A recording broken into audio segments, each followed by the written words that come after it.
एक हफ्ते में मजीद 16 अशिया की कीमतों में इजाफा, 11 अशिया की कीमतों में कमी और 24 अशिया की कीमतों में इस्तेहकाम रहा। इदारे शुमारियात ने हफ्तावार महंगाई के अदादो शुमार जारी कर दिए।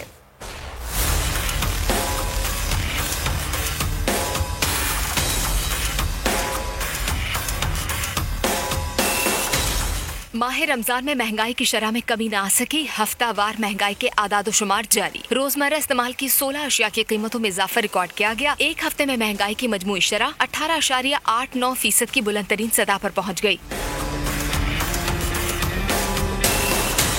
जबकि 11 अशिया की कीमतों में कमी और 24 अशिया की कीमतों में इस्तेहकाम रहा। ये हुकूमत को चाहिए कि अवाम को ज्यादा से ज्यादा रिलीफ दे। रमजान के महीने में रमजान को काफी मुश्किलात का सामने। इदारे शुमारियात की जारी करदा रिपोर्ट के मुताबिक एक हफ्ते में 20 किलो आटे का थैला 26 रुपए महंगा हुआ, जबकि टमाटर की फी किलो कीमत में 6 रुपए, केले 16 रुपए, आलू 3 रुपए फी किलो महंगे हुए। गाय का गोश्त 5 रुपए फी किलो और बकरे की गोश्त में 7 रुपए फी किलो इजाफा हुआ। एक हफ्ते में चावल, जिंदा मुर्गी, घी और खुर्दनी तेल भी महंगा हुआ। एक हफ्ते में महंगाई में 0.54% इजाफा हुआ।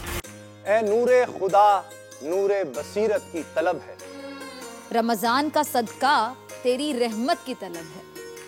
मख्फी हैं इसी माह में रहमत के करीने, गर्दाब से निकले हुए बख्शिश के सफीने। गोया है तेरे इश्क में हम सब बराबर, मजलिस को तू गुलदस्ता फिरदौस बना दे।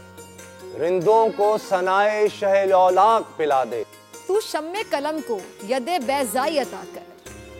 बच्चों को तो इफ्तार में तस्नीम अता कर। रमजान मुबारक की खुसूसी नशरियात रमजान में बोल, सिर्फ बोल एंटरटेनमेंट पर। रमजान में बोल।